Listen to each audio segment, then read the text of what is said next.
চাচাতো বোনকে বলল, ওগো চাচাতো বোন, আমি তোমাকে পেতে চাই, তোমার সাথে আমি মিলিত হতে চাই, তোমার সাথে আমি সহবাস করতে চাই, তোমার সাথে আমি জেনায় লিপ্ত হতে চাই।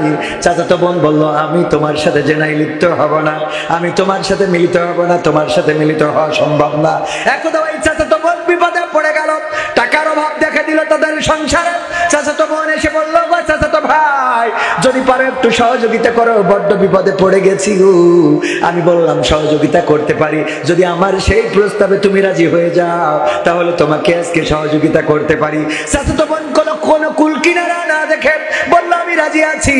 আমি যখন তার চাহিদা মোতাবেক তার স্বর্ণ রৌপ্য বা তার মুদ্রা দিয়ে দিলাম, দেওয়ার পরে সে আমার সাথে রাজি হয়ে গেল।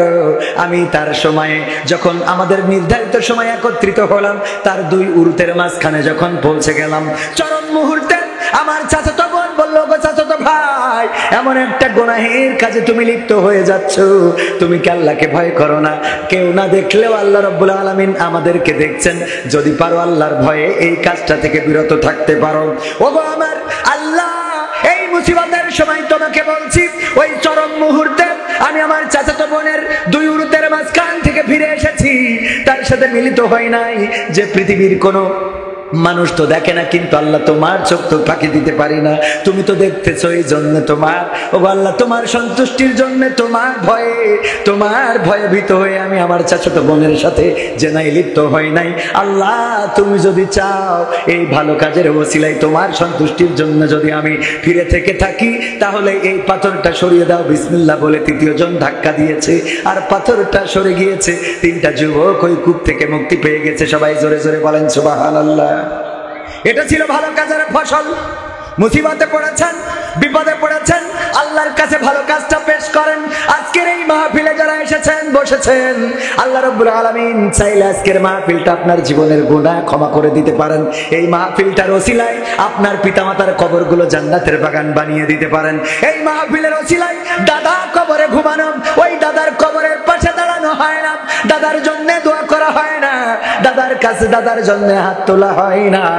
এই মাহফিলে আল্লাহর কাছে যদি হাত তুলে ফরিয়াদ করেন, এই মাহফিলের ওসিলায় দাদার কবরটা আল্লাহ রাব্বুল আলামিন জান্নাতের বাগান বানাতে পারে না? পারে না?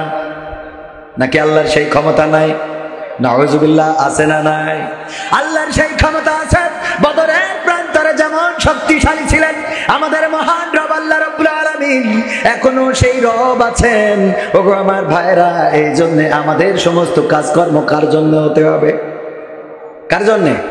জীবন আমার তোমারই জন্য, মরণ আমার তোমারই জন্য, জীবন আমার তোমারই জন্য, মরণ আমার তোমারই জন্য, ভালোবাসা সে তো তোমারই জন্য, বিরহ জ্বালা সে তো তোমারই জন্য, তোমারই শরণে তোমারই ভালোবাসায় বিলীন হয়ে হতে চাই ধন্য, জীবন আমার তোমারই জন্য, মরণ আমার তোমারই জন্য।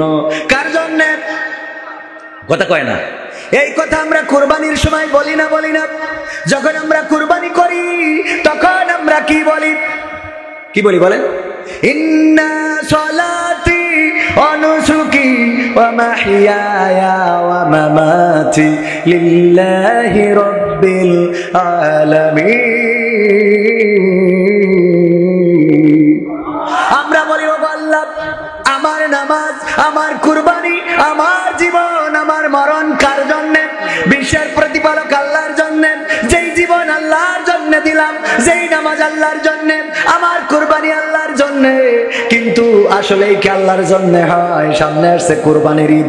কুরবানির ঈদে গরুর শিয়ার নেওয়া লাগবে, কারণ ব্যয় একটা গরুর শিয়ার নিয়েছে। আমি যদি ছাগল কুরবানি দিই, তাইলে ব্যয় বাড়িতে আমার দাম থাকবে না, থাকবে নারী। ঠিক না বেঠে?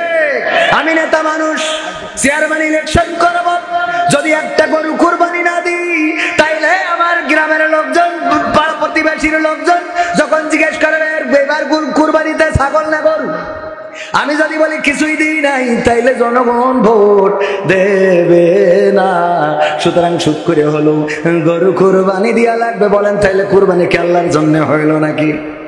ইন্না সলাতি নিশ্চয় আমার নামাজ। এবার দেখেন নির্বাচন এসে গেছে, টুপি মাথায় দিয়ে আল্লাহর ওলিরা মসজিদে আছে না নাই? উপজেলা নির্বাচনের গরম হাওয়া লেগেছে, নির্বাচনের গরম হাওয়া লেগেছে। শার্টকোট সব রেখে ঘরে পাঞ্জাবি আর টুপি পরে ভোটের তরে রাস্তায় উড়া নেমেছে। কথা কয় না? নির্বাচনের গরম হাওয়া লেগেছে, নির্বাচনের গরম হাওয়া লেগেছে। কাউকে এখন ধরবে হাতে, কাউকে ধরবে পায়, বুড়ো চাচার বলবে ডেকে তুমি আমার ভাই। মাথায় কাজ করে না। চাচা বলছে তোর আব্বা তো আমার ভাই বলতো, তোর আব্বা তো আমার ভাই বলতো, তুই আমার ভাই কোন সুবাদে বুঝলে গেছে। বুড়ো চাচার বলবে ডেকে তুমি আমার ভাই, কি করবে ও? আবার সে ভুলে গেছে। একদিক থেকে আরেক দিক গেলে লাইন বিদ্যুৎ হয়ে যায়, আর এমন একটা টাইমে তুলে দিয়েছে যে লাইন বিদ্যুৎ হবে না। কেন? ছোট মানুষ। যাই হোক, মাহফিলটা এখনো শুরু করিনি। শুরু কি করব? আমি পোস্টার পড়তে বলে খানি কষ্ট করে দিছি। এই ডানে ভাই যারা আছে ওইখানে বসা যায় না, শুনে বসলে কষ্ট হবে। আমার যুবকদের জন্য তো আমার ভালো ভালো গান আছে, তুই একটা শোনাই যাবে ইনশাআল্লাহ। যেহেতু আমি বিশেষ আলোচক হিসেবে ছিলাম, একটু বসা যাবে না? শুনে এখানে বসতে পারবে তারা, কবুল করবে আল্লাহ যাদেরকে, তারা। এর বাইরে কেউ বসতে পারবে না, কারণ কাবার কাছে বাড়ি ছিল সবচেয়ে। কাবা ঘরের নিকটে বাড়ি ছিল কার? আবু জাহেলের। সেই আবু জাহেল কাবার কাছে বাড়ি হওয়ার পরেও কালেমা পড়তে তো পারে নাই, বরং এতটাই খারাপ ছিল যে মক্কাতে মদিনায় যেয়ে পা চটকায় আবার গোলমাল করছিল। ঠিক না বেঠি? আবু জাহেল মরেছে কি মক্কায় না মদিনায়? মদিনা থেকে 80 কিলোমিটার দূরে বদরের প্রান্তর, সেখানে গিয়েছি যেখানটায় আবু জাহেলের হত্যা করার পরে লাশটা ফেলে রেখে রাখা হয়েছিল, সেই জায়গাটা দেখে এসেছি। আমার সাথে ছিলেন আমাদের শ্রদ্ধাভাজন চাচাজির নামটা আমি ভুলে গিয়েছি, মাস্টার কি জানো? শাহজাহান মাস্টার। আমাদের শাহজাহান মাস্টার এবং উনার বেগম সাহেবাও আছেন, অসুস্থ মানুষ। এখনো যে এত সুস্থ আছে, এই সুস্থ রেখেছেন কে? আল্লাহ রাব্বুল আলামিন। সুস্থ রাখার মালিক আল্লাহ, অসুস্থ করার মালিক। আজকেও দেখলাম টেলিভিশন জগতের একজন মানুষ মারা গিয়েছে, তার নামটাও আমি এখন ভুলে গেছি। কি যেন ভাই, দীপু ভাই না রিপু ভাই, কি যেন একটা নাম। টেলিভিশন অভিনয় করতো, বরিশালের ভাষায় কথা বলতো, যমজ নাটকে অভিনয় করেছে। নাম জানেন আপনারা? কেউ আপনারা জানেন না? তাহলে হুজুর জানার কথা। হুজুরের কাছে আছে, দাঁড়া দেখি। মারা গিয়েছে। ও আমার ভাইরা, নাটক করতো মিডিয়া পাড়ায়, নাটক করতো অলিউল হক রুমি। মঞ্চ এবং টিভি নাটকে অনেক জনপ্রিয় ছিল, বরিশালের ভাষায় কথা বলতো। এই মানুষটা ক্যান্সার, কোলন ক্যান্সার হয়ে আজকে সকালে ইন্তেকাল করেছে। কে কখন মারা যাবে জানি না, কোন ব্যক্তিত্ব কখন চলে যাবে না যাবে জানি না, কার মৃত্যু কবে হবে জানি না। এই জন্য মৃত্যুর প্রস্তুতি নেওয়ার দরকার আছে না নাই? এখন যদি বলেন ভাই মিডিয়ার কর্মীর কথা বলে আমাদের লাভটা কি, বা তার কথা শুনে লাভটা কি? ও আমার ভাইরা, কত নায়কের সাথে নাটক করেছে, কত নায়িকার সাথে নাটক করেছে, সিনেমা পাড়ায় তার সিনেমাও আছে। ও আজকে মারা গেল, চলে গেল কবরে। বলেন যাওয়ার পরে যদি বলে মান রব্বুকা, যদি বলে রাজকুমার সিনেমা করেছি, মান দিনুকা আমি যমজ নাটক করেছি, মান নবীকা তিশার সাথে আমার ভালো সখ্যতা ছিল, বলেন কুপান বাড়বে না কমবে? আমরা চাই না তার কবরে নির্যাতন হোক, আমরা চাই না সে কবরে কষ্টে থাকুক, আমরা চাই না তার কবরে আযাব হোক, কারণ এটা আমাদের চাওয়া হতে পারে না। বরং দোয়া করি আল্লাহ তার কবরকে ক্ষমা করে দিয়ে কবরকে জান্নাতের বাগান বানাইয়া দেখ। কিন্তু যেই ব্যক্তিটি মারা গেল, কবরে কি নিয়ে গেল? কথা কয় না? কবরে কি নিয়ে গেল? চিন্তা কি করেন কখনো? ও আল্লাহর বান্দারা, আজকে যদি মারা যায় কবরে কি আল্লাহর কাছে দাখিল করব, আল্লাহর কাছে কি বলবো, এই চিন্তা কি আমাদের মধ্যে আছে নাকি? যেই কথা বলছিলাম, আবু জাহেল পা চটকায় মারামারি করতে গেল মদিনায়, আল্লাহ রাসূল সাল্লাল্লাহু আলাইহি সাল্লাম 313 জন নিয়ে রওনা করলেন মদিনা মসজিদে নববী থেকে 80 কিলোমিটার দূরে। সেখানে যে যুদ্ধ করলেন, লড়াই করলেন, সংগ্রাম করলেন। ও আমার যুবকেরা, আবু জাহেলকে হত্যা করলেন মাজ এবং মুআজ, যাদের সম্বন্ধে আপনাদের জানা আছে। ছোট দুই ভাই রাসূলের কাছে এসে বলল, গো রাসূল, যুদ্ধের ময়দানে যেতে চাই, আমাদের অনুমতি দেন। রাসূল বললেন, তোমাদের তো এখনো বয়স হয় নাই, কেমন করে যুদ্ধের ময়দানে যাবে? তোমাদের তো অনুমতি দিতে পারি না। রাসূলের কাছে নাসর বান্দা হয়ে গেল। ওগো তরুণেরা, ওগো যুবকেরা, আজকে মাজ মুআজের ঘটনা আমরা অনেকেই জানি না, তাদের নাম জানি না, তাদের ইতিহাস জানি না।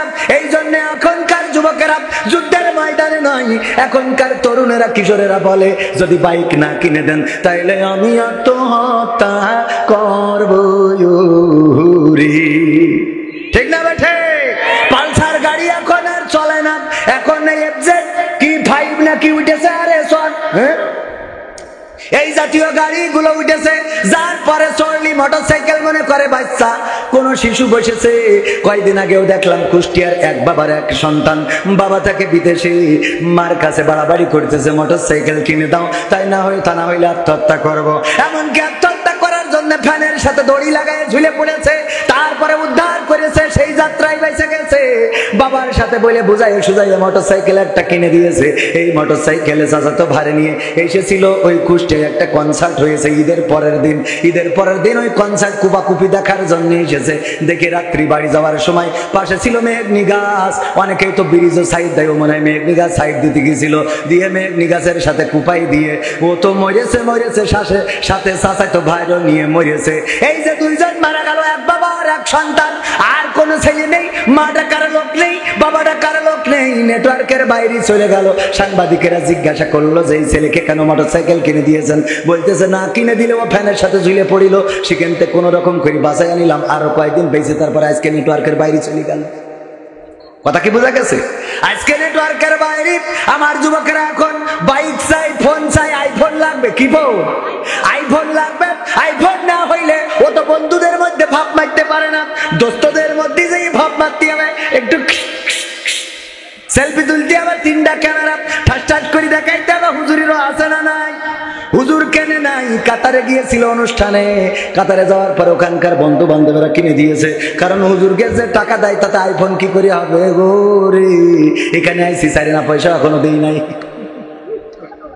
ও আমার ভাইরা, সেই সব কথা পরে বলবানে, যেই কথা বলছিলাম, আমার কিছু আলেম ওলামা টুপি মাথায় দিয়ে আল্লাহর বান্দা ওই আমার গাড়ির পাশে দাঁড়ানো কেন গো? আমার পরে কি আপনাদের কোনো রাগ আছে? ও আমার কলিজার টুকরারা, আমার আপনাদের পরে কোনো রাগ নাই, ভালোবাসা আছে। যদি চলে যান তাও কোনো আপত্তি নাই, কারণ আমরা জানি এই সামিয়ানার নিচে বসার জন্য ভাগ্যের দরকার আছে না নাই? আলেম হইলেই জান্নাতে যাবে, শহীদ হইলেই জান্নাতে যাবে না। আলেম হইলেই জান্নাতে যাবে না, শহীদ হইলেই জান্নাতে যাবে না, দানবীর হইলেই জান্নাতে যাবে না। আল্লাহর নবী বলেছেন 3 শ্রেণীর ব্যক্তিদের দিয়ে জান্নাত দূর, জান্নাত বলে সেই দেরি উল্টো পাল্টা হয়ে যাচ্ছে কেন? আলেম হইলেই জান্নাতে যাবে না, 3 শ্রেণীর ব্যক্তি জাহান্নামে যাবে প্রথমে, এবং 3 শ্রেণীর ব্যক্তি দিয়ে জাহান্নাম উদ্বোধন করা হবে। সবাই জোরে জোরে বলেন সুবহানাল্লাহ। এই কয় সুবহানাল্লাহ। এটা হবে নাউজুবিল্লাহ, উল্টো পাল্টা করলি হবে? হ্যাঁ, কি হবে? 3 শ্রেণীর ব্যক্তি দিয়ে আল্লাহ রাসূল সাল্লাল্লাহু আলাইহি ওয়াসাল্লাম বলেছেন 3 শ্রেণীর ব্যক্তি দিয়ে জাহান্নাম উদ্বোধন করা হবে। তার মধ্যে এক শ্রেণী হলো আলেম। কি আলেম? ওই আলেম, সে ইলম অর্জন করেছিল, পৃথিবীর মানুষ যেন তাকে মাওলানা বলে, পৃথিবীর মানুষ যেন তাকে মুহাদ্দিস বলে, পৃথিবীর মানুষ যেন তাকে মুফতি বলে, পৃথিবীর মানুষ যেন তাকে ডক্টর বলে, পৃথিবীর মানুষ যেন তাকে প্রিন্সিপাল বলে, সুপারিনটেন্ডেন্ট বলে। এই জন্য ইলম অর্জন করেছিল। আল্লাহ রাব্বুল আলামিন বলবেন তোমার ইলম অর্জন হয়েছিল। আমার মাঝে মাঝে অনেকেই বলে কবির বিন সামাদ, আপনি ওয়াজ করি বেড়ান, আপনি কি মাওলানা নাকি? আমি কই কেন ওয়াজ করার জন্য মাওলানা হতে হবে? এটা কোন হাদিসে আছে? কথা কয় না। আমি যদি আপনাদের মতো নাম ফুটাইনোর জন্য ডিগ্রি নিতাম, তাইলে বুঝে শুনে আগে মদিনা ইউনিভার্সিটিতে যেতাম, তারপরে আজহারে যেতাম, যেয়ে মদিনা যেয়ে পড়তাম, মক্কায় যেয়ে পড়তাম, আজহারে যেয়ে পড়তাম, তারপরে উগান্ডায় যেয়ে পড়তাম, লিখতাম কবির বিন সামাদ মাক্কি আল মাদানি আল আজহারি আল উগান্ডি। হ্যাঁ, কারণ এগুলো লেখার দরকার আছে না নাই? যার টাইটেলের দরকার তার লেখার দরকার, আর যার টাইটেল হযরত আবু বকর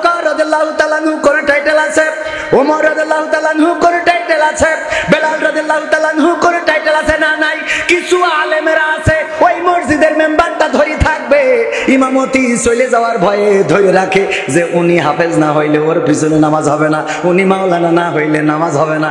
আসলে নামাজ পড়ানোর জন্য মাওলানাও লাগবে না, হাফেজও লাগবে না, মুফতিও লাগবে না, মুহাদ্দিসও লাগবে না। যে ভালো জানে সেই সামনে যাবে, নামাজ পড়াবে, তার পিছনে নামাজ হবে। বলেন সুবহানাল্লাহ। ঠিক না বেঠে? এইগুলো বলে একটা ডিভাইডেড করে রেখেছে। কি করে রেখেছে? ডিভাইডেড। যে ওই জায়গায় যদি আমাদের চলে যায়, পাওয়ার চলে যায়, তাইলে তো আমরা কি করে খাবো? রিজিকের মালিক কে? আল্লাহ রিজিক দিবেন। আপনার ইমামতিতে যদি আপনি ভয় পান, কিছু আলেম ওলামা আছে চিন্তা করে ইমামতি চলে গেলে খাবো কি করে, তার মানে ওরা আল্লাহকে রিজিক দাতা মানে না, ওরা মানে মসজিদ কমিটি আমার রিজিক দেয়। আর যারা মনে করে মসজিদ কমিটি রিজিক দেয় রে, ওই ইমামের পিছনে নামাজ হবে নারী। কারণ সে শিরক করতেছে। ঠিক বলছি তো? কারণ সে শিরক করতেছে। রিজিকের মালিক কে? আল্লাহ রিজিক দিবেন। আল্লাহ হক কথা বলে না। অনেক আলেম ওলামা আছে হক কথা বলে না, আবার অনেক জায়গা আছে রে যেখানে হক কথা চলে না, হুজুরের কাছে শুনতে চাই। হুজুর গোরে কতদিন হইল নবী মুহাম্মাদের জীবনে শুনি নাই শিশু নবী মোস্তফায় রাস্তা দিয়া হাইটা যায়, হরিণে একটা বান্দা ছিল গাছের তলায় তুমতুমা তুমতুম। আগে কত শুনতাম গোরে, এখন তো আর শোনা যায় না। বাবা হুজুর আজকে একটু নবী মুহাম্মাদের জীবনী শোনাবেন। আল্লাহ রাসূলের জীবনী শোনাতে গেল হুজুর। শোনানোর পরে ইমাম সাহেবের ডেকেছে, কি হয়েছে ভাই? আপনি আপনার বললাম নবী মুহাম্মাদের জীবনী শোনাবেন, আর আপনি দেখলাম পড়ি পড়ি খালি আবু জেহেলের ঘটনা বলেন। ঘটনাটা কি? কয় আবু জাহেলের কথা নবী মুহাম্মাদের জীবনী শোনাতে গেলে আবু জাহেলের কথা তো অটোমেটিক চলে আসে। কয় চলে আসে ভালো কথা, কিন্তু যখনই আবু জাহেলের নাম নিচ্ছিলেন তখনই মনে হচ্ছিল আপনি আমার দিকে তাকাচ্ছিলেন। ঘটনা কি? কথা কি বোঝা গেছে? এখনকার আল্লাহর ওলিরা যদি আল্লাহর নবীর জীবনী বলতে যে আবু জাহেলের কথা বলেন, আর চোখ যদি ওই দিক চলে যায়, ও মাথাটা নিচু করে আর মনে করে আমার সাথে তো দেখছি আবু জাহেলের, হ্যাঁ রে, তাহলে কি উনি আমাকে বোঝাচ্ছে? মুসা আলাইহিস সালামের জীবনী বলতে গেলে ফেরাউনের কথা মনে এসে যায়, ফেরাউনের ঘটনাও বলা লাগে। আর চোখ যদি আল্লাহর ওলির দিকে চলে যায়, উনি মাথাটা নিচে রাখে আর মনে করে মনে হয় ফেরাউনের সাথে আমার মিলাই দিলে।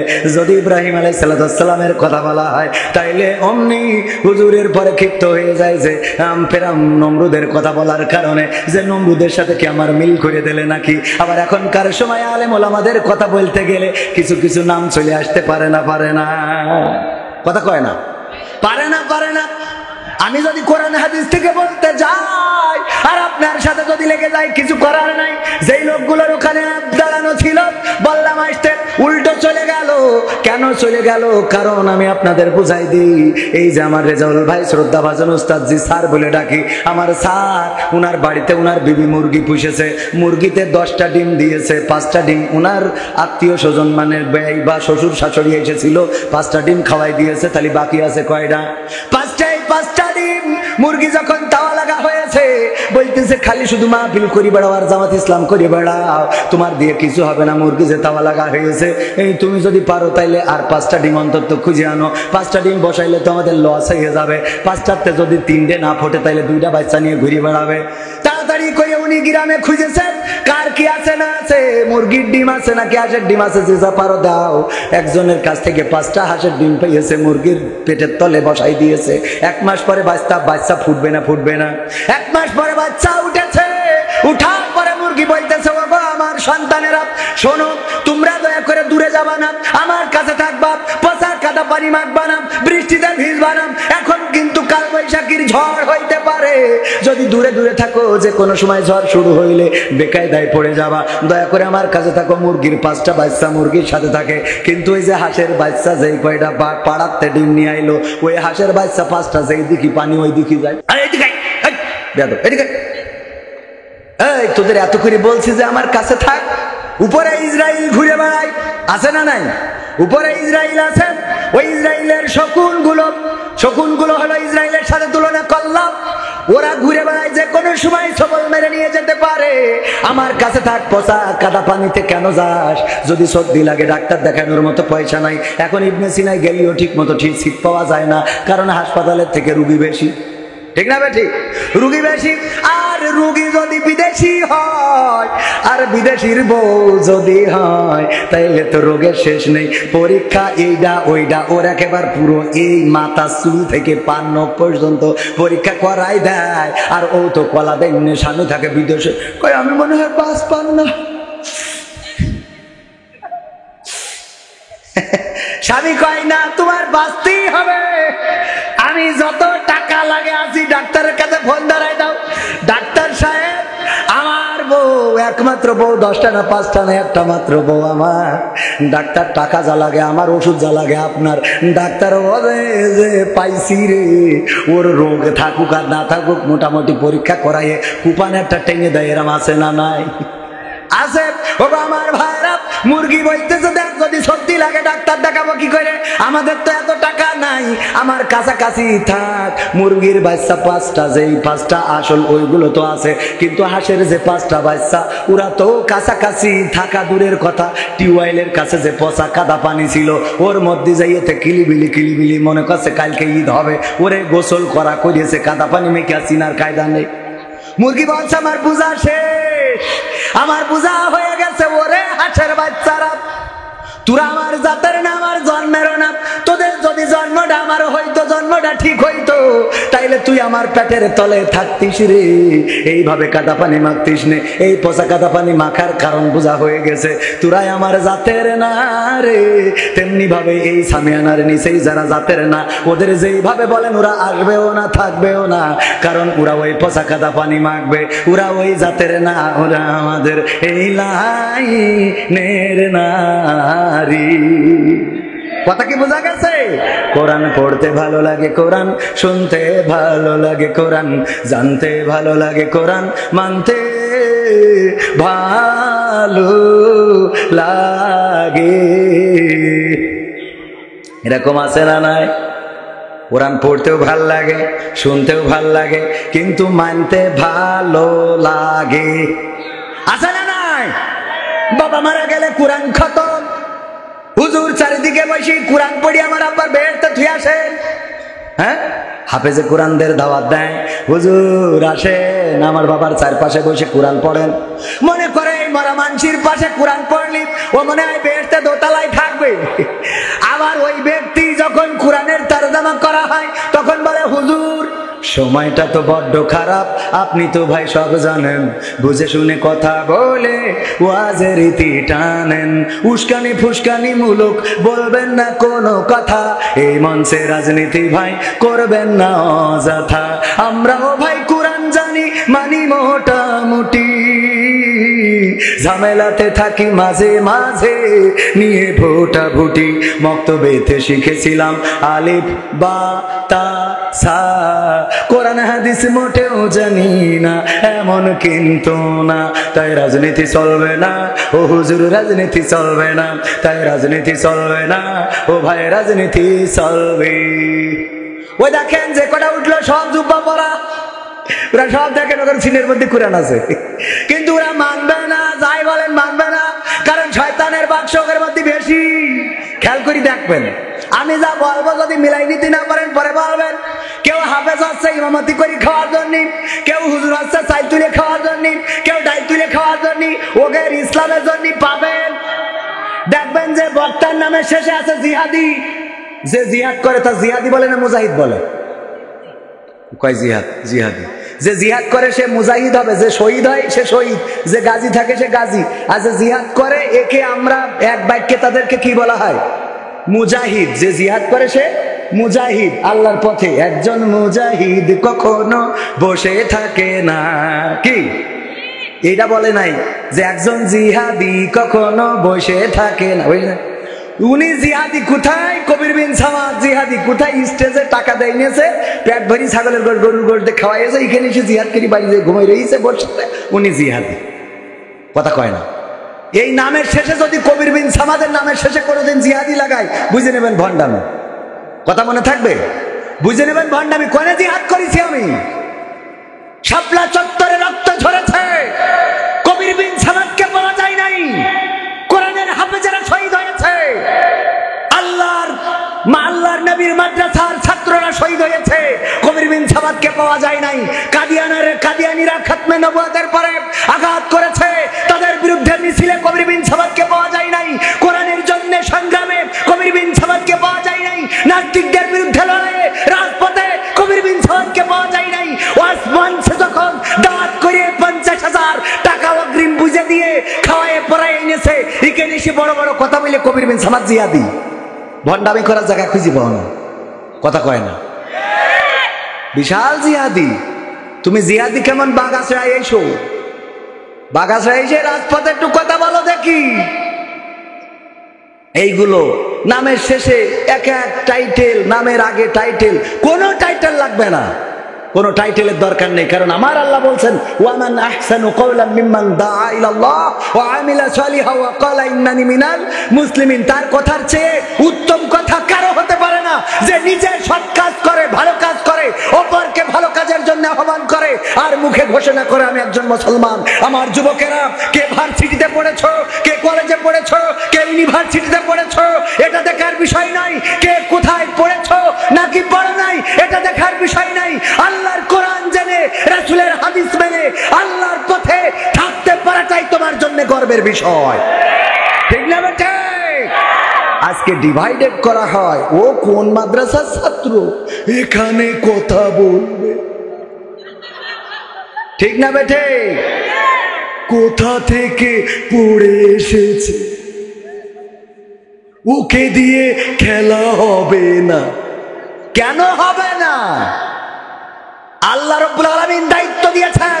আল্লাহর নবী সাল্লাল্লাহু আলাইহি সাল্লাম বললেন বাল্লিগু আন্নি ওয়ালাউ আয়া। যদি তোমরা একটা আয়াতও জানো সেটা প্রচার করো। একটা জানলেই আপনি প্রচার করতে পারবেন, এইটাই আপনার জন্য সার্টিফিকেট।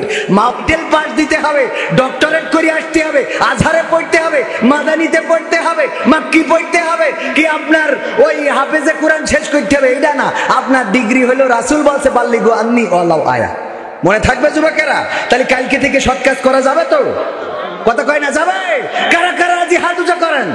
নারায়ে তাকবীর, নারায়ে তাকবীর। আল কোরআনের আলো, আল হাদিসের আলো, আমার নেতা তোমার নেতা, নারায়ে তাকবীর। আওয়ামী লীগের নেতা মসজিদে দাঁড়ায় কোরআন হাদিসের পক্ষে কথা বলতে হবে। অনেক আওয়ামী লীগের নেতা বলে কি, ভাই আমরা তো অত কোরআন বুঝি নেই, আপনারাই বলেন। কেন আপনার কোরআন বুঝতে হবে? আপনি বুঝবেন না কেন? কোরআন কি আমার আব্বার কিতাব? কথা কয় না। কোরআন কি জামাত ইসলামের, হেফাজতে ইসলামের? তাহলে কোরআন কার? আল্লাহর কিতাব। হিন্দুদের, বৌদ্ধদের, খ্রিস্টানদের কাউকেই কোরআন ধরতে নিষেধ করা হয় নাই। গোটা বিশ্বের মানবতার জন্য, ইনসান মানুষের জন্য কোরআন এসেছে। খলাকাল ইনসান, আল্লাহ রাব্বুল আলামিন মানুষ সৃষ্টি করে কোরআন দিয়ে দিয়েছেন। এই কোরআনের বয়ান করেছে মানুষের জন্য। সুতরাং মানুষ যারা, তারাই কোরআন পড়বে, কোরআন থেকে শিক্ষা নেবে, দীক্ষা নেবে, কোরআন প্রচার করবে। ছাত্রলীগের নেতা এইবার তারাবি পড়াইছে, আমি এত খুশি হয়েছি। আমি কইছি আমার উলামা লীগের নামটা লিখে নেন দিন। কথা কয় না। কারণ ছাত্রলীগরা তারাবি পড়াইতে হবে, যুবলীগরা কোরআনের পক্ষে কথা বলতে হবে। বাগাছড়ার রাজপথে দাঁড়ায় আমার যুবলীগের বাগাছড়ার সভাপতি বলতে হবে, পৃথিবীর মানুষের রচিত কোন আইন এই বাগাছড়া শুধু নয়, বাংলাদেশে চলবে না, আল্লাহর আইন চালাইতে হবে, এইটা যুবলীগ থেকে বলতে হবে, ঠিক না বেটি? এই কথা যখন আপনারা বলবেন, আপনার পিছনে নারায় থাকবি দেব, জয় বাংলা আপনার পিছনে যাই বলবেন। আপনি বলিয়ে দেখেন পিছনে আছে কি নাই। কোরআনের পক্ষে শুধু জামাতরা কথা বলবে, হেফাজতরা কথা বলবে, চরমনারা কথা বলবে, ওরা তো এটা নিয়ে ব্যবসা করে খাচ্ছে। আপনি আওয়ামী লীগের লোক, আপনি কেন কোরআনের সঠিকটা তুলে ধরছেন না? আমি আওয়ামী লীগের সন্তান, আমি তো তুলে ধরতেছি। আমার এই গান শুনবি আমার যুবকেরা, তোরা আমার লাস্টে কইছিস কেন? লাস্টে ওঠে কিডা? বক্তা না, অস্কারে না? তোমরা করবা 2 নম্বরই, আবার আমার সাথে গান। আমি তো 12টার মধ্যে শেষ করার কথা, আর 5 মিনিট আছে। গান তো আমার ভাল লাগে না। আমার এখন আমি মাহফিল শুরু করেছি, আপনারা বল শুরু করেছি, তাহলে শুরুটা করি অন্তত। হ্যাঁ, তারপরে খেলা হবে। আজকের মাহফিলের প্রধান অতিথি হিসাবে থাকার কথা ছিল, এসেছেন? কই? বিদায় নিয়েছেন। দায়িত্ব আছে, অনেক কাজ বেশি। জনাব হাসান ফিরোজ আহমেদ টিঙ্কু সাহেব, সভাপতি 7 নম্বর কায়বা ইউনিয়ন আওয়ামী লীগ। এই যে দেখেন, ঠিক আছে, আওয়ামী লীগের সভাপতি প্রধান অতিথি, এটা ঠিক আছে। সাবেক চেয়ারম্যান 7 নম্বর কায়বা ইউনিয়ন পরিষদ। কারণ কোরআনের মাহফিলে উনাদের থাকার দরকার আছে না নাই? আমরা উনাদের মাইনাস করি বলে উনারাও আস্তে করে মাইনাস, পিছনের কাতারে বসে কি আপনি এসে খুতবা দেন, তাইলে যে দেশ পরিবর্তন হয়ে যাবে, কথা কয় না। আমি শুনলাম আমার শ্রদ্ধাভাজন আপনাদের আসনের এমপি সাহেব জনাব আফিল উদ্দিন সাহেব সেদিন জামতলায় আলোচনা করেছেন কোরআন হাদিস থেকে। এটা তো দরকার, এমপি সাহেব যদি কোরআন হাদিস থেকে কথা বলে তাইলেই তো দেশ পরিবর্তন হবে, ঠিক না ঠিক? আমরা সারাদিন বইলে কোনো কাজ হবে না। এই যুবকেরা মোটরসাইকেলে যে গিয়ার দিয়ে বেড়াইছে ঈদের পর দিন, দিয়েছে না? পিছনে একটা করে ছিল না পাওয়ার ব্যাংক, ওইগুলো নিয়ে গদখালি গেছে না যায় নাই? গেছে। এই যে গদখালি গেল, এত করে ওদের ওয়াজ শুনালাম সারা রমজান মাস ধরে যে দেখ তোরা মোটরসাইকেলে পিছনে নিয়ে এইভাবে টাঙ্কি মারিস না, আমাকে খারাপ লাগে। ও কিন্তু সেই ওয়াজ ঈদের দিন শয়তান করে বলছে তুই যা করার আজ করিস, মানে শয়তান এসে আমাকে ওয়াজ 1 মাসে ঘুরাই দিয়েছে। 1 মাসে মানে একদিনই ঘুরাই দিয়েছে। 1 মাস ধরে ওয়াজ করলাম যে তোরা যেন উল্টো পাল্টা করিস না। ওরা ঈদ নামাজ পড়িতে উল্টো পাল্টা শুরু করে দিয়েছে। করিয়ে গদখালি তো পা ফেলানোর জায়গা নেই শহরগুলো। তারপরে যে এখন আবার কি কফি হাউস মানুষ, কফি হাউসে সেই আড্ডাটা আয়োজন নেই। ওরা আবার দেখলো আড্ডাটা করতে হবে, তো এই যে মান্নাদের বললো অসুবিধা নেই, আমরা আড্ডাটা চালাচ্ছি, তুমি বেশি থাকলে আবার গান গাইতে কফি হাউসের সেই আড্ডাটা আজও আছে, আরো বেশি কায়দা করিয়া আছে, ঠিক না বেটে? তো এখন এই যে কফি হাউসে এই সব কই বেড়াচ্ছে পাকানো, এইগুলোর বিরুদ্ধে ওয়াজ করলাম। আমার ওয়াজ এখানে শুনে নিয়ত করি সই যে কালকে তাহলে এই করবো না। সকালবেলা যে এবার গার্লফ্রেন্ড ফোন দেয়, কি ব্যাপার আমি গুছাই বসে আছি, তুমি কই? কয় আমি হুজুরির ওয়াজ শুনেছি, যাবার না। কয় তাহলে আমি বললো মকসদ মেম্বারের ছেলের সাথে গেলাম। হ্যাঁ আমি হাঁটতেছি, কই যাই লাগে। হ্যাঁ পাকামো, খুব খুশি। এই কথা বলতে পারলি তো খুব খুশি। এই জন্যই তো হয়েছে আমাদের আবরারুল্লাহ কাসিফ ভাই বলেছে যে কোনো মেয়ে দেখে যদি প্রশান্তি খুঁজে পাও, দ্যাটস এনাফ ফর ইউ। ওরে খুশি যুবকরা, আল্লাহ কত বড় খাটাসের খাটাস। আমার সেদিন চাঁপাইনবাবগঞ্জে প্রশ্ন দিয়েছে, হুজুর যদি কোনো মেয়েকে দেখে প্রশান্তি খুঁজে পাওয়া যায় তাহলে কি হবে? আমি বললাম আবরারুল্লাহ কাসিফ ভাই তো বলে দিয়েছে, দ্যাটস এনাফ ফর ইউ। আসলে উনার কথাটা ঠিক আছে, কিন্তু সেই কথাটা হলো যদি আপনি মেয়ে বলতে তো শুধু গার্লফ্রেন্ড না, মাও তো মেয়েদের জাতি নাকি? মাকে দেখে যদি প্রশান্তি খুঁজে পান, দ্যাটস এনাফ ফর ইউ। কারণ আপনার মা আপনাকে গর্ভে ধারণ করেছেন। আল্লাহ রাসূল বলেছেন কোন সন্তান যদি মায়ের দিকে নেক নজরে তাকায়, আল্লাহর নবী বলছেন তার ওই সন্তানের আমল নামায় একটা কবুল হজের সওয়াব লিখে দেওয়া হয়। বলেন সুবহানাল্লাহ। সুতরাং মায়ের দিকে যদি আপনি নেক নজরে তাকান আর প্রশান্তি খুঁজে পান, দ্যাটস এনাফ ফর ইউ। আপনার কলিজার টুকরা সন্তান আছে, যে কলিজার টুকরা সন্তান আপনার চোখের সামনে ঘুরে বেড়ায়, তার দিকে তাকায় যদি আপনি প্রশান্তি খুঁজে পান, দ্যাটস এনাফ ফর ইউ।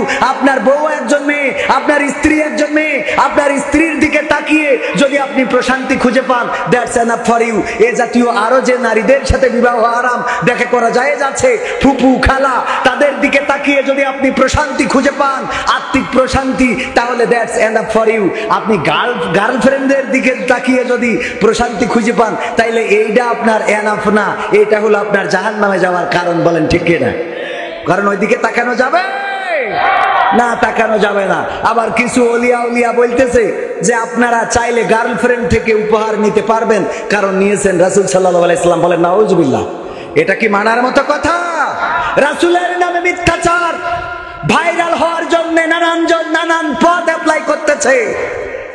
এক হাফেজ সাহেব, মাওলানা সাহেব দেখলাম টিকটক করে চুলমুল কালার করে এখন তার নিয়ে পড়ে আছে। সবাই চোখে পড়েছেন আপনাদের? তার নিয়ে পড়ে আছে যে হাফেজ আগে ওয়াজ করে বেড়াতো, এখন কেন চুলমুল কালার করে সে এই টিকটক করতেছে? কারণ ভাইরালের নেশায় যুবকেরা ছুটে চলেছে। বলেন ঠিক না বেঠিক? যখন দেখেছে ওয়াজ করে পরিচিত হইতে পারি নাই, এখন তাইলে একটু টিকটক করি দেখি পরিচিত হওয়া যায় কিনা। কয়দিন পরে আবার বলবে টিকটক ছেড়ে দিলাম, পরিচিত হয়ে হুজুর আলেমে দিন হয়ে যাবে। এইবার উনার দাওয়াত ঠেকায় কিনা? ঠিক না বেঠিক? অনেকেই আমাকে জিজ্ঞাসা করে, কবির বিন সামাদ ভাই আপনি নাটক করতেন, নাটক বাদ রেখে আবার ওয়াজে আসলেন কেন? আমি কই নাটক তো বাদ দিই নাই, নাটকও করি ওয়াজও করি। অনেকেই জানে না যে আমি নাটক থেকে ওয়াজে আসছি। আসলে এটা মূল কথা না, আমি ওয়াইজিন থেকে নাটকে গিয়েছিলাম। আমার বাবা ছিল বক্তা, জানেন আপনারা? আমার শ্রদ্ধাভাজন উস্তাদ স্যার এখানে আছেন, রেজাউল সাহেব মাওলানা, উনি আমার আব্বাকে চিনতেন। সাংগঠনিক এবং বক্তা মাওলানা মুহাদ্দিস আবু সাইদের সাথে সাংগঠনিক ভাবে 1 মাসেরও বেশি সময় ধরে মাহফিল করতে হয়েছে। সাংগঠনিক দায়িত্ব পালন করে বিভিন্ন জায়গায় কোরআনের মাহফিল, তাফসীর মাহফিল, সিরাতুন নবী মাহফিল। আমার আব্বা ছিলেন বক্তা। আব্বা ওয়াজ করেছি, আব্বা ইন্তেকালের পরেও আমি ওয়াজ করেছি, কিন্তু যখন দেখলাম এই জায়গাটায় খুব বেকায়দা অবস্থা, আমি আমার মার কাছে, মা বেঁচে আছে না কোনো, আপনারা খোঁজ নিতে পারেন, যখন ইন্টার ফার্স্ট ইয়ারে পড়ি আমি আমার মাকে বললাম, মা আমি এই ওয়াজের স্টেজে যাব না, আমি মাপ চাই, আপনাদের স্বপ্ন পূরণ করতে পারলাম না, আমি বক্তা হব না। এরপরে যে ওয়াজের ময়দানটা ছেড়ে দিয়েছিলাম, যে কারণেই ছাড়ি সেটা কোনো না কোনো কারণ ছিল, যাই হোক কারণটা এরকম যে যেটা বললে আমাদের গায়ে থুতু পড়বে, যাই হোক আমি বলি আল্লাহ রাব্বুল আলামিন আমাদের তাকদীর লিখে রেখেছেন, ঠিক না বেঠিক? আজকে যে আমি এখানে আসবো এটা কি আমি আসতে চেয়েছি না আল্লাহ নিয়ে আসছেন? কথা কয় না। আল্লাহ আমার তাকদীরে লিখে রেখেছে, আমি কি করতাম? গড়াতে গড়াতে গড়াতে গড়াতে আবার এনে দিল। আমি মাঝে মাঝে মনে হয় আমার বাবা হয়তো দোয়া করেছিলেন ইন্তেকালের সময়, আমার আব্বা মারা যাওয়ার সময় মাহফিল থেকে ফেরার পথে 12 বাজারের রাজপথে লাশটা পড়েছিল, আমরা যে লাশটা পেয়েছিলাম কালীগঞ্জের থানার সামনে, রক্তাক্ত দেহটা, কান থেকে এখনো দেখছি টপ টপ করে রক্ত বের হচ্ছে, আব্বা বলে চিৎকার করে ডেকেছি আর সাড়া দেয় নাই। আমার আব্বার সাথে শেষ কথা বলার সৌভাগ্য হয় নাই। জুমার দিন জুমার নামাজ আদায় করে কালীগঞ্জ বেথুলি নামক এক গ্রামে 12 বাজারের পাশে মাহফিল করতে গিয়েছিলেন, সর্বশেষ রাতটাও গিয়েছে মাহফিলে। সেই বাবার সন্তান আমি, কোরআনের মাহফিলে আব্বা থাকতে ওয়াজ করেছি, আব্বা মারা যাওয়ার পরে ওয়াজ করেছি। যারা বলে যে নাট্যকার ওয়াইজিন হয়েছে, তা হয় নাই, ওয়াইজিন নাট্যকার হয়েছিল। তোমরা জানো না তাই বলো, আগে ইতিহাস জানো। এখন যদি বলেন তাহলে ওয়াজ করেন কেন? না করলে এই যে দেখেন আজকে প্রধান বক্তা, উনারা ভয় পেয়েছে, সত্য কথা বলি, যে কবির বিন সামাদ ওয়াজ করে চলে যাওয়ার পরে এই মাহফিলে লোক পাওয়া যাবে না। বলুক তাইলে আমার দোষ না আপনাদের দোষ? কাদের দোষ?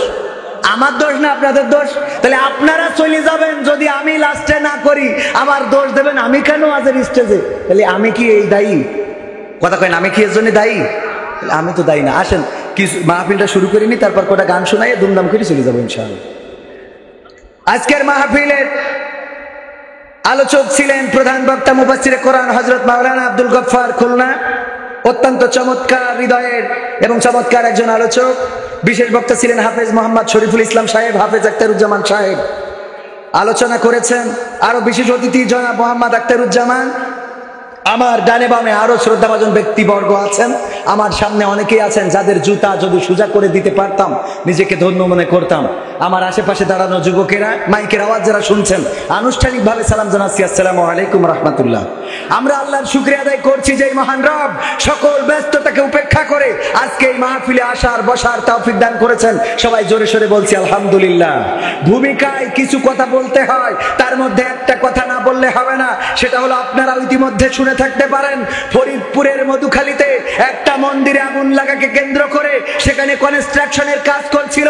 কিছু মুসলমানেরা তাদের উপরে চড়াও হয়ে গণধোলাই দিয়ে আমার একজন মায়ের বুক খালি করা হয়েছে।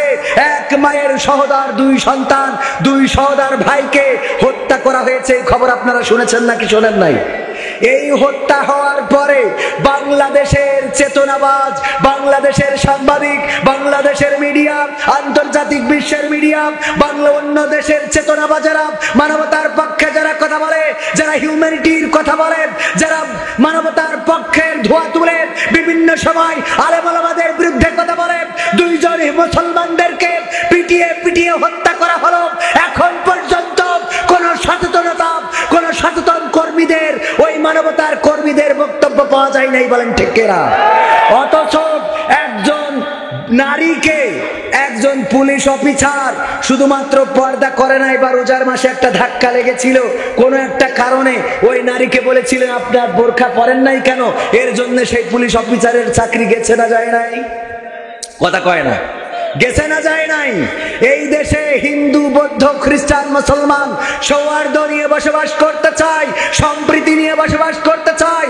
আজ পর্যন্ত মন্দিরে হামলা হয়েছে, আলেম ওলামারা, মাদ্রাসার ছাত্ররা, মৌলবীরা, মোল্লারা, মাওলানারা হামলা করেছে, একটাও প্রমাণ করতে পারে নাই, বলেন ঠিক কিনা? ষড়যন্ত্র করে হামলা করে মুসলমানদেরকে দমন করার এই ষড়যন্ত্র বহুকাল ধরে চলে আসছে, ঠিক না বেঠিক? যেই সহোদর দুইজন ভাইকে হত্যা করা হয়েছে, তাদের মায়ের বক্তব্যটা যদি শোনেন, তাদের মায়ের বক্তব্য আমি এখানে রেখে দিয়েছি। তাদের মা চিৎকার করে কেঁদেছে আর বলেছে, আহারে যদি আমার দুইটা সন্তানের মধ্যে একটা সন্তানকে অন্তত বাঁচিয়ে রাখতো, তাও আমি অন্তত আমি মা ডাক শুনতে পারতাম। এই যে বলেছে আমার আমার মানিকের হাত পা বাইদে অনেক কষ্ট দিয়ে মারিছে, আমি পথের পাগল হয়ে গেছি। আমার একটা সন্তানকে মাইরে আর একটা সন্তানকে বাঁচায় রাখলেও তো আমি একটু সান্ত্বনা পাইতাম। আমার মা বইলা ডাকার মতো কেউ থাকতো। একজন মায়ের দুইটা সহোদর ভাই, দুইটা কলিজার মায়ের দুইটা কলিজার টুকরা সন্তান, আপন দুইজন ভাই কনস্ট্রাকশনের কাজ করতে গিয়েছে, তাদের হাত পা বেঁধে হত্যা করা হলো, মায়ের বুক খালি করা হলো। অথচ এই নিয়ে প্রতিবাদ করার মতো বাংলাদেশে একটা মুসলমান পাওয়া গেল না। এই মুসলমান থেকে কোনো লাভ নাই, ঠিক না বেঠে? অথচ যদি কোনো মন্দিরে এমন হামলা হতো, আর কোন মন্দিরে যদি কাউকে পিটিয়ে ষড়যন্ত্র করেও মারা হতো, অথবা কোনো হিন্দু ভাই, বৌদ্ধ ভাই, খ্রিস্টান ভাইদের আল্লাহ না করুন যদি তারাও ষড়যন্ত্র করে মারত, তাও মানবতার কর্মীরা, এই হিউম্যানিটি ওয়াচ না কি কয় এইসব আছে, ওরা এসে একেবারে সংবাদ কয়দিন আগে নড়াইলে আমি গিয়েছিলাম, মাশরাফি বিন মুর্তজার আসনে হিন্দুদের বাড়ি ঘরে নাকি আগুন লাগাইছে।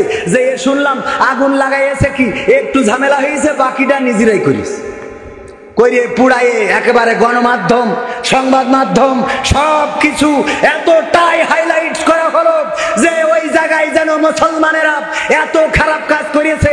দুঃখজনক হলেও সত্য, ওই অঞ্চলে যে মুসলমানদের খুঁজে পাইনি। আমি ক্যামেরা নিয়ে গেছি, ভয় থেকেও ক্যামেরার সামনে সাক্ষাৎকারও দেয়, আমার চ্যানেলে আছে, দেখে নিতে পারে। এই অবস্থাগুলো, তার মানে সংখ্যালঘু ওরা না, সংখ্যালঘু আমরা, ঠিক না বেঠে? সংখ্যালঘু কারা? সংখ্যালঘু আমরা। অধিকার দিতে দিতে এতটাই অধিকার দিয়েছি। একজন, আমি যখন আমার স্যারের বাড়ি গিয়েছি, স্যারের ছেলে বলতেছে, স্যার কবির বিন সামাদ ভাই এসে, ওর কিন্তু আস্ত কলা দেওয়া যাবে না। বলছে কি করা যায়? তাহলে তুমি অর্ধেক দাও, আমি অর্ধেক দিই। তাহলে কি হলো? আস্তকলা হয়েছে না হয় নাই? এই জন্য ভাইয়েরা আমার, আসুন সচেতন হই। কথা বাড়াবো না, দুই তিনটা সঙ্গীত শোনাবো। পবিত্র কোরআনের সূরা ইয়াসিনের একটি আয়াত তেলাওয়াত করেছি, মনে আছে? আল-ইয়াওমা নাখতিমু আলা আফওয়াহিহিম ওয়া তুকাল্লিমুনা আইদিহিম ওয়া তাশহাদু আরজুলুহুম বিমা কানু ইয়াকসিবুন। এই আয়াতটা কেন তেলাওয়াত করেছিলাম? আমাদের একটু বাস্তবতা নিয়ে আলোচনা করতে চেয়েছিলাম।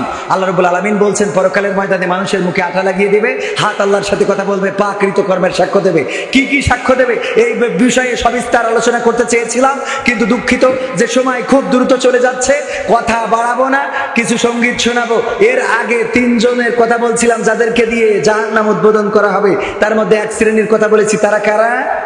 আলেম, যারা নিজেদের জাহিরি করার জন্য আলেম হয়েছে, যে আমি মাওলানা, মুফতি, মুহাদ্দিস। আমাকে বলবে সবাই মাওলানা সাহেব, মুফতি সাহেব, মুহাদ্দিস সাহেব।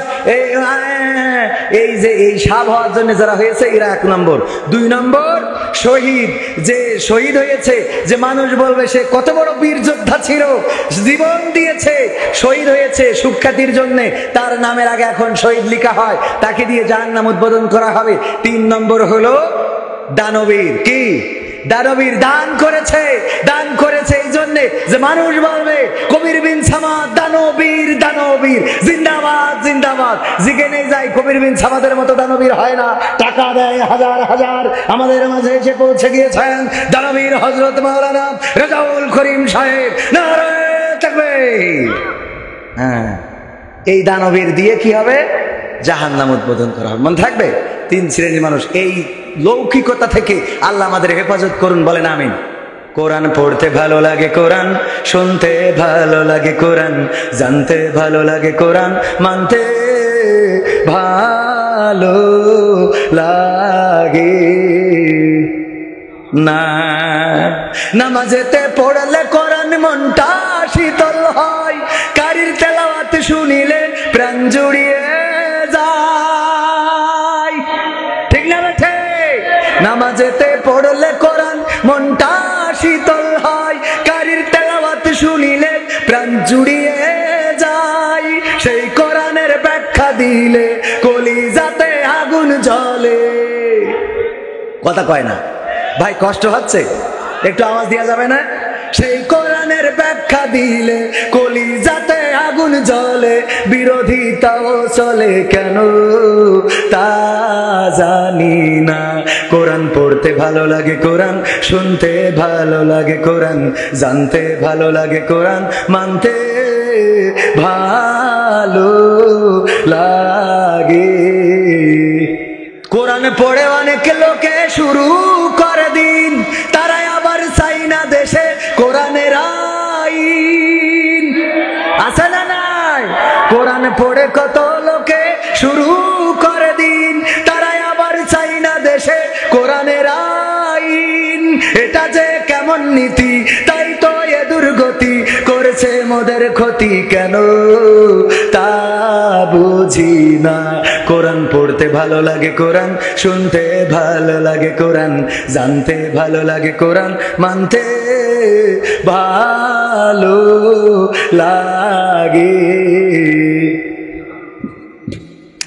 কোরআন বুকে চুমু খাওয়ার লোকের নাই অভাব, সেই কোরআনের বিরোধিতা আবু জাহেলের স্বভাব। ঠিক না বেঠে? কোরআন বুকে চুমু খাওয়ার লোকের নাই অভাব, সেই কোরআনের বিরোধিতা আবু লাহাবের স্বভাব। মানবা সুবিধা মতো, তাই এই বুকে ক্ষত, দেখলে এমন কিছু সইতে পারি না। কোরআন পড়তে ভালো লাগে, কোরআন শুনতে ভালো লাগে, কোরআন জানতে ভালো লাগে, কোরআন মানতে ভালো লাগে। এমন মানুষ আছে না নাই? শুধু ভালো লাগে না তা না, আবার কোরআনের কথা বলতে গেলে বাধা দেওয়ার মতো আল্লাহর ওলি আছে না নাই? কোরআনের আইন কায়েম করার জন্য যদি রাজপথে কেউ থাকে, তার নামে মামলা, তারপরে হামলা, তার বিরুদ্ধে ষড়যন্ত্র, তাকে নির্যাতন, নিষ্পেষণ, কারারুদ্ধ, এমনকি ফাঁসির কাষ্টে ঝুলানোর নাজির আছে না নাই? আছে না নাই? কিন্তু আমাদের বক্তব্য হলো, কোরআনের সাথে যারা করবে দ্বন্দ্ব, তাদের সাথে কবু হবে না আপোষ। হবে? কোরআনের সাথে যারা করবে দ্বন্দ্ব, তাদের সাথে কবু হবে না আপোষ। কোরআনের সাথে যারা করবে দ্বন্দ্ব, তাদের সাথে কবু হবে না আপোষ। জেল জুলুম হলেও হবে, জেল জুলুম হলেও হবে, বিবেকের কাছে তবু রব নির্দোষ। আমার রবের কাছে রব নির্দোষ, মহান প্রভুর কাছে রব নির্দোষ। কোরআনের সাথে যারা করবে দ্বন্দ্ব, তাদের সাথে কবু হবে না। কোরআনের কথা যারা বলে যায় আজ, তাদের দমাতে কত ফন্দি, কাউকে ধরে নিয়ে দিয়েছে ফাঁসি, কাউকে রেখেছে আজ বন্দি। ঠিক না বেঠে? একটু জোরে বলেন ঠিক না বেঠে? হাত উঁচু করে বলেন ঠিক না বেঠে? গত 2 দিন আগে কি যেন কলারওয়াপ কাজির হাটে এই কথা বললাম, এক আল্লাহর ওলি এসে বলছে, হুজুর আপনি আর কিছু বলা লাগবে না, কালেকশনটা করে দিয়ে চলে যান। কথা কি মিথ্যে বললাম? হাত উঁচু করে বলেন মিথ্যে না সত্য? হাত উঁচু করে বলেন, বলেন, সাক্ষী দেন হাত উঁচু করে। যাদের সত্য মনে হয় না, এইবার যারা সত্য মনে হয় না, তারা হাত উঁচু করেন যে না হুজুর মিথ্যে বলেছেন। আছেন একজন? কোরআনের কথা যারা বলে যায় আজ, তাদের দমাতে কত ফন্দি, কাউকে ধরে নিয়ে দিয়েছে ফাঁসি, কাউকে রেখেছে আজ বন্দি। হক কথা বললেই জ্বলে যায় গা, কোরআনের কথা সইতে পারে না। হক কথা বললেই জ্বলে যায় গা, কোরআনের কথা সইতে পারে না। জানি না তাদের আমাদের পরে কেন এত আক্রোশ। জেল জুলুম হলেও হবে, জেল জুলুম হলেও হবে, বিবেকের কাছে তবু রব নির্দোষ। আমার রবের কাছে রব নির্দোষ, মহান প্রভুর কাছে রব নির্দোষ। কোরআনের সাথে যারা করবে দ্বন্দ্ব, তাদের সাথে কবু হবে না। কথা কয় না? কোরআনের কথায় আজ বলতে গেলে আসছে বাধা কত ভাবে, কোরআন প্রেমিকেরা হাতে রেখে হাত সামনে এগিয়ে যাবে। কোরআন প্রেমিকেরা ঐক্যবদ্ধ হওয়ার দরকার আছে না নাই? চরমনারা যদি ইসলামের কল্যাণে কোন কর্মসূচি ঘোষণা করে, সেই কর্মসূচিতে জামাতের লোক বলল না ওই কর্মসূচিতে আমরা যাওয়া যাবে না, তাইলে কি ইসলাম হলো নাকি? ইসলামের কল্যাণে যদি হেফাজত, জামাত, আওয়ামী লীগেরাও যদি ইসলামের কল্যাণে যুবলীগেরা যদি, আমার ছাত্রলীগেরা যদি ইসলামের কল্যাণে কোন কর্মসূচি ঘোষণা করে, সেই কর্মসূচিতে অংশগ্রহণ করার দরকার আছে না নাই? ঐক্যবদ্ধ থাকতে হবে। আল্লাহ বলেছেন ওয়াতাসিমু বিহাবলিল্লাহি জামিআ ওয়া লা তাফাররাকু, তোমরা সংঘবদ্ধ রজ্জুকে আঁকড়ে ধরো, পরস্পর বিচ্ছিন্ন হয়ো না। কথাটা কার? চিল্লায় বলেন কথাটা কার? সেই আল্লাহর কথা মানার দরকার আছে না নাই?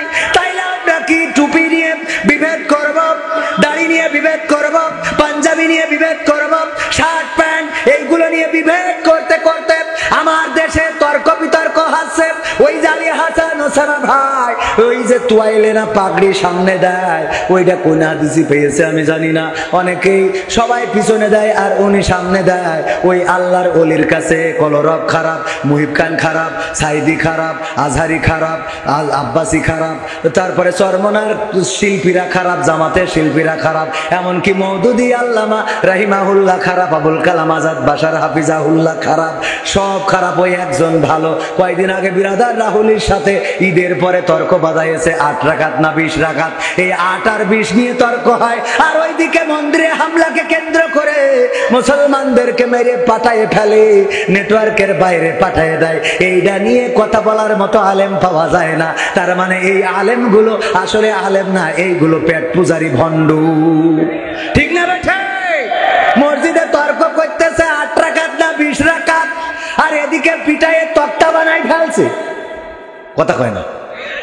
এইটা নিয়ে তর্ক করবেন নাকি আগে আসলটা ধরবেন? ওই যে আমাদের অবস্থা হলো, শুনেছে যদি পাগড়ি পরে নামাজ পড়ে তাইলে নামাজে 70 গুণ বেশি সোয়াব পাওয়া যায়। মাঠে গেছে পাগড়ি নীতি মনে নেই, হঠাৎ করে মনে হইলো 70 গুণ সোয়াব কেন ছেড়ে দেবো, লুঙ্গি খুলে ন্যাংটা হইতে পাগড়িটা বেঁধে নিয়েছে যে 70 গুণ সোয়াবের আগে তেজ মেরে। ঠিক না বেটে? এখন আমরা এই মুসলমান ভাইরা আমার, কেমন মুসলমান?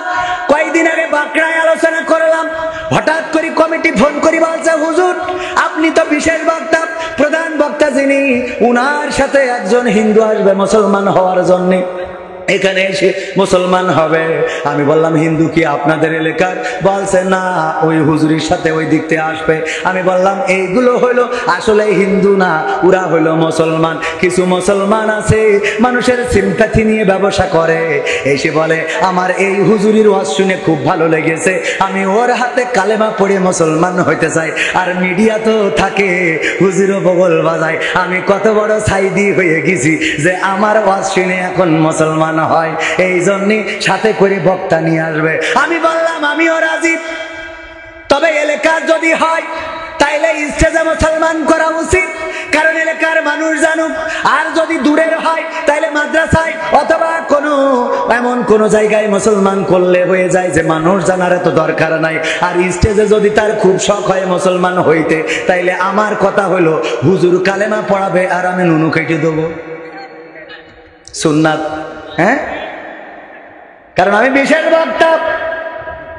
এই যখন বলেছি ওই হিন্দু আর মুসলমান হতে আসিনি, কারণ তো আসলে হিন্দু মুসলমান হবে না, ওইলো ভাইরাল পারছো। কথা কি বোঝা গেছে? কোনোভাবে ভাইরাল হতে হবে, হুজুর ভাইরাল হবে, হাতে কালেমা পড়ে মুসলমান হয়েছে। আমরা মিলাই দেখলাম এমন মুসলমান অনেক হুজুরের কাছে গিয়েছে, 5 জায়গায় 7 জায়গায় 10 জায়গায়, যে বলে হুজুর আপনার ওয়াজ শুনে আমার এত ভালো লেগেছে, মুসলমান হতে চায়। মুসলমান হয়ে কালেমা পড়ে তারপরে বলেছে ওনার তো সংসারের অবস্থা খারাপ, মুসলমান হয়েছে, আপনারা সহযোগিতা করেন। এবার টাকা পেয়েছে, বগল বাজাতে বাজাতে বাড়ি গেছে রে। আর আমি যাই বলেছি কলেমা পড়াবে প্রধান বক্তা, আর আমি দ্বিতীয় বক্তা কুসুমুল্লাহ দেওয়া ছুরি বাইল দিচ্ছি, নিয়ে আসতেছি সাথে করে, বলছে আমার আর দরকার নেই। আমার এক হিন্দু বন্ধুর বলতাম দোস্ত চল ওই পাড়ায় একটু কাজ, কয় না যাবো না, কে আছে ও হাজাম পাড়া, ও মনে করে হাজাম পাড়ায় গেলি মনে কেটে দেয়, হাজাম পাড়ায় যাবে না। ভাইরা আমার, এই যে ভাইরাল হওয়ার চিন্তা চেতনা বাদ দেওয়ার দরকার আছে না নাই? আমাদের সকল কর্ম হতে হবে ইন্না সলাতি ওয়া নুসুকি ওয়া মাহইয়ায়া ওয়া মামাতি লিল্লাহি রাব্বিল আলামিন। কোরআনের কথা যারা বলে যায় আজ, তাদের দমাতে কত ফন্দি, কাউকে ধরে নিয়ে দিচ্ছে ফাঁসি, কাউকে রেখেছে আজ বন্দি। হক কথা বললেই জ্বলে যায় গা, কোরআনের কথা সইতে পারে না। জানি না তাদের আমাদের পরে কেন এত আক্রোশ। জেল জুলুম হলেও হবে, জেল জুলুম হলেও হবে, বিবেকের কাছে তবু রব নির্দোষ, আমার রবের কাছে রব নির্দোষ, মহান প্রভুর কাছে রব নির্দোষ। কোরআনের সাথে যারা করবে দ্বন্দ্ব তাদের সাথে কবু হবে না। কোরআনের কথা আজ বলতে গেলে আসছে বাধা কত ভাবে, কওমি আলিয়া একজোট হয়ে সামনে এগিয়ে যাবে। দিনের কথা আজ বলতে গেলে আসছে বাধা কত ভাবে, মাযহাবিলা মাযহাবি একজোট হয়ে সামনে এগিয়ে যাবে। হক কথা বলতে করি না কো ভয়, জীবনের বিনিময়ে আনব বিজয়। হক কথা বলতে করি না কো ভয়, জীবনের বিনিময়ে আনব বিজয়। বুকে আছে শক্তি, অন্তরে আছে সাহস। আছে সাহস আছে আল্লাহর জমিনে আল্লাহর দিন কায়েম করার জন্য। যদি ডাক আসে, রাজপথে যদি লড়াই করতে হয়, সংগ্রাম করতে হয়, মুসলমানের অস্তিত্ব রক্ষার লড়াইয়ে যেইভাবে 1971-এ আমরা দেশ রক্ষার সংগ্রাম করেছি, যেইভাবে 1952-তে আমরা ভাষার জন্য লড়াই করেছি, একইভাবে আল্লাহর দিন কায়েম করার জন্য দল মত নির্বিশেষে যদি আল্লাহর জমিনে আল্লাহর দিন বাস্তবায়নের জন্য ডাক আসে, সেই ডাকে সাড়া দিয়ে বুকের তাজা রক্ত যদি ঢালতে হয়, বুকের তাজা রক্ত ঢেলে দিয়ে সেই রক্তের সাগরে সাঁতার কেটে কেটে একটি রক্তাক্ত বিপ্লবী কালেমার পতাকা বাংলার জমিনে ওড়াতে রাজি কারা কারা হাত দেখতে চায়?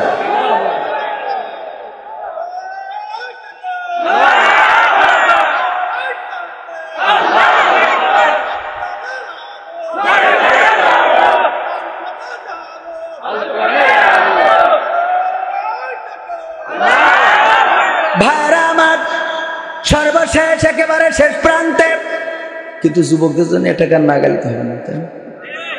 আজকালকের ছেলেরা বই নিয়ে আর বসে না।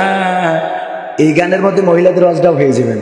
আজকালকের ছেলেরা বই নিয়ে আর বসে না, ও বাবা গুগলে সার্চ করিয়া পড়ি।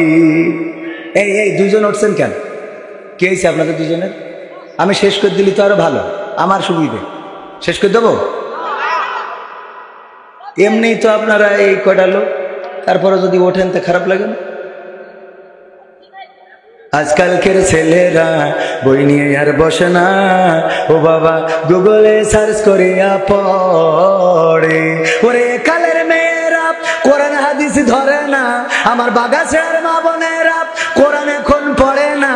ও আল্লাহ বুরকা পরে গদখালি টিকটকে ভিডিও ওরা করে, ঠিক না বেঠে? ওই যে ভ্যানালা ভাই ও হাত উঁচু করে বলছে এবার ঠিক আছে, কারণ ও জ্বালায় আছে না নাই। ও ভ্যান চালায় লিপস্টিক কিনে দিয়া লাগে, ভ্যান চালাক যা করুক, উনার ফোনটা গাডার দিয়ে আটকানো, কারণ নাটটা খুলে গেছে, খিলটা ভেঙে গেছে, গাডার মেরে থুয়েছে, কিন্তু বোর হাতে খুব স্টাইলের ফোন আছে না নাই। ভ্যান চালায় বোর স্ক্রিন টাচি মওলা ফোন না কিনে দিলে হাই না রে, ঠিক না বেঠে? আজকালকের ছেলেরা বই নিয়ে আর বসে না, ও বাবা গুগলে সার্চ করিয়া পড়ে। ওরে কালের মেয়েরা কোরআন হাদিস ধরে না, আমার এখনকার মা বোনেরা কোরআন হাদিস পড়ে না। ও আল্লাহ নেচে নেচে টিকটকে ভিডিও ওরা করে। আজকালকের ছেলেরা বই নিয়ে আর বসে না, গুগলে সার্চ করিয়া পড়ে। আগের সময় প্রেম করিলে রেজাউল স্যার বলতো পাইছ কি, এখন বলে সব করিয়া বাবু তুমি খাইছ কি। ও আল্লাহ বুড়ো ধারি হয়ে গেছে, ওর আবার বলে বাবু তুমি খাইয়েছো না, বাবু খাই নাই। ও এখন ফিডার খাবে রে, ওর মুখে ফিডার ধরার দরকার আছে না নাই? কারণ যেহেতু বাবু, আরে বাবু আমার, এই বাবু নিয়ে বেকায়দায় আছে না নাই? কয়দিন আগে দুইজন কপতি লাইলা আর কি যেন নাম, ওই যে ওই অল্প বয়সী মেয়ে মামুন, লাইলা আর মামুন বলছে আমি ওর বাবুর মতো করে রাখি, এই দেশে আমাকে ছেড়ে চলে গেছে রে, আমার মনটা ভেঙে গেছে। আমি বললাম যাবে না কেন, যার বাবু মনে করে রাখো সে তো তোমার মা মনে করে চলে গেছে, ঠিক না বেটে? বাবু বাবু মনে করলে মা ডাকার দরকার আছে না নাই? আমার অনেকেই আঙ্কেল বলে ডাকে, আমি এখন আঙ্কেল হওয়ার বয়সে পৌঁছাই নাই। একবার বাসে উঠেছি, হেল্পার বলতেছে আঙ্কেল আসেন, আপনি যে চাচায় নামতে চাইলেন আসেন। আমি খুঁজ দিছি আঙ্কেল কিডা, আমি তাকাচ্ছি আশেপাশে, বলছে আপনার বলতেছে। আমি বাবু আমি এখন আঙ্কেল হয়েছি, আঙ্কেল আমরা এখন আঙ্কেল হয়ে গেছি, আর ওরা বাবু হয়ে গেছে। ওরা কি, ওরা বাবু আর আমরা আঙ্কেল, পাকা মুখের জায়গা খুঁজে পাও না। হ্যাঁ, আগের সময় প্রেম করিলে আমার রেজাউল স্যার বলতো পাইছো কি, এখন বলে সব করিয়া বাবু তুমি খাইছো কি। আগে কেন বলতো, আর এই কথা কেন আনলাম, গানে বোঝার বিষয় আছে।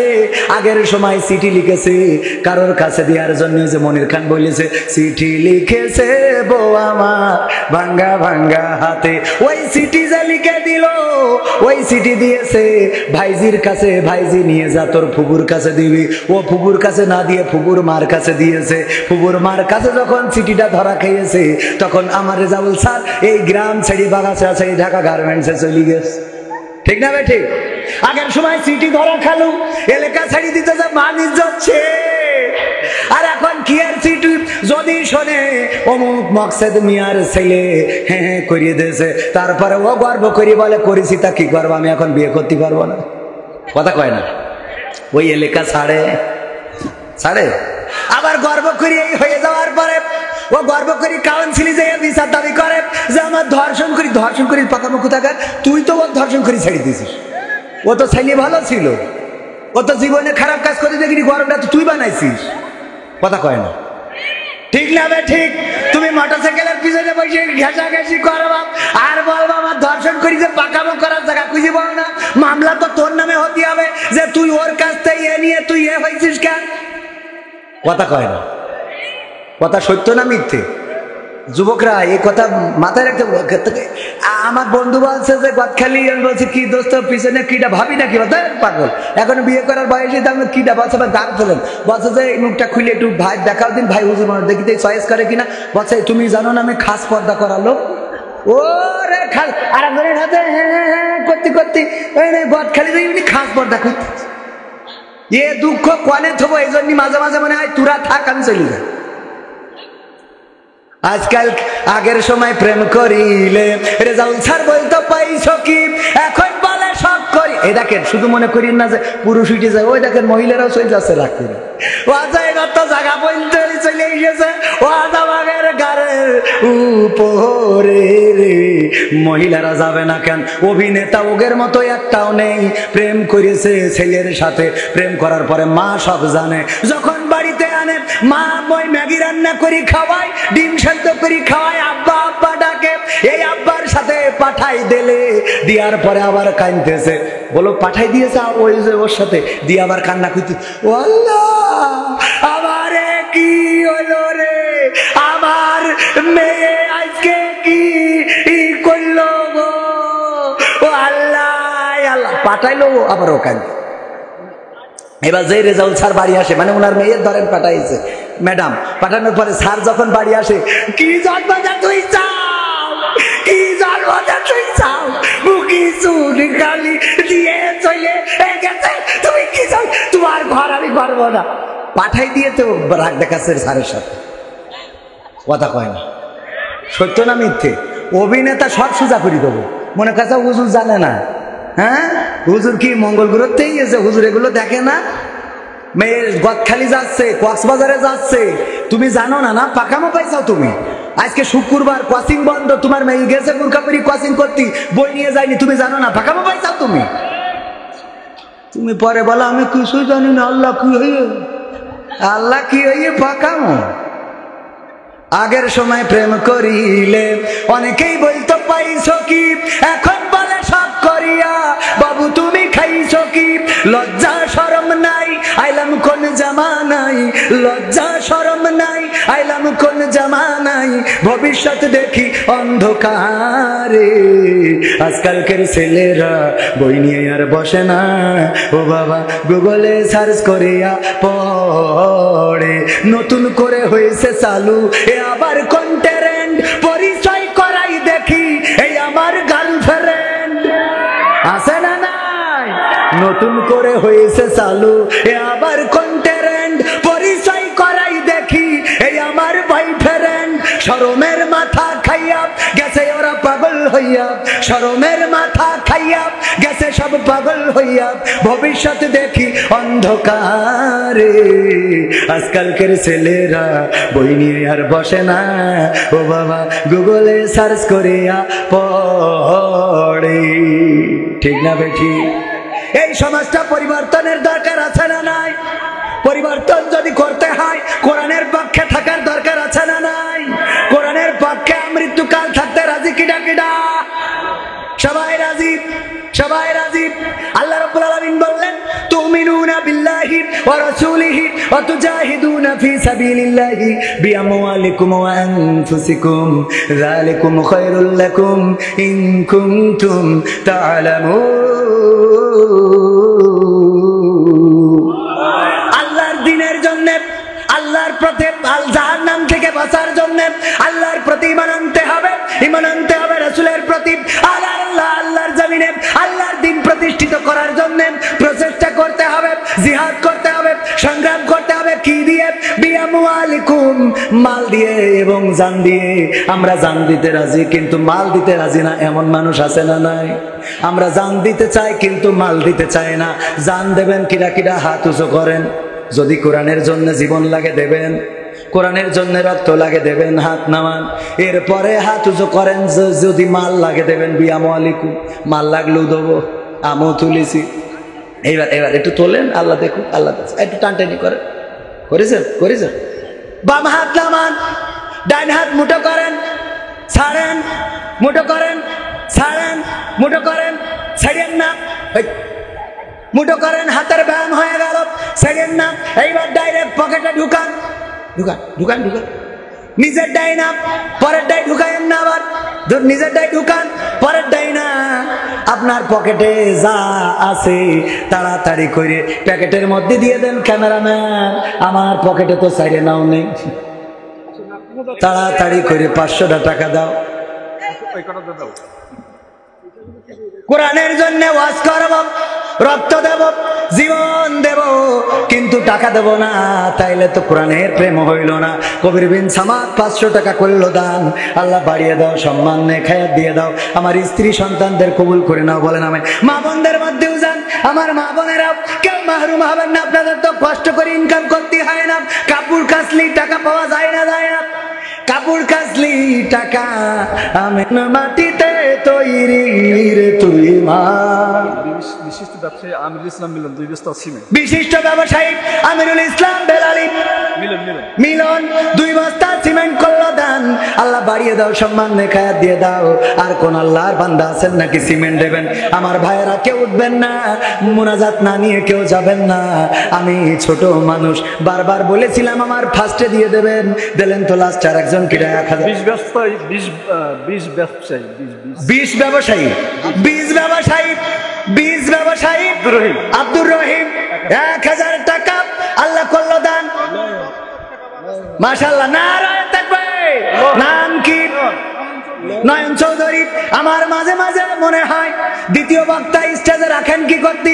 আমার দেবেন 1 ঘন্টা ওয়াজ করব, 1 ঘন্টা গান করব, 1 ঘন্টা কালেকশন করব, 1 ঘন্টা মোনাজাত করব, 4 ঘন্টা সেরে চলে যাব।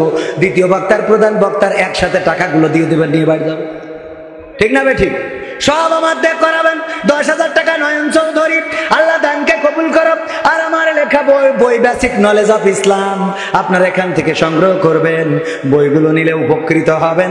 এই বইগুলো সংগ্রহ করবেন, এখানে অনেক তথ্য পাবেন যেগুলো এই যে প্রশ্ন করি, উত্তর দিতে পারলে পুরস্কার দিই। জানেন না? জানেন না? ভাইরা আমার, আর কোন আল্লাহর বান্দা আছেন 1 বস্তা 2 বস্তা সিমেন্ট মসজিদের জন্য দিবেন? দেওয়ার মতো কোন আল্লাহর বান্দা আছেন? 1 বস্তা সিমেন্ট সামনে থেকে কোন আল্লাহর বান্দা একটু হাত উঁচু করে বলতে পারেন? 1 ব্যাগ সিমেন্ট দেওয়ার মতো কোন আল্লাহর বান্দা আছেন? মা বোনদের মধ্যে যান, মা বোনেরাও দান করেন। স্যার মনে হয় কিছু বলবে।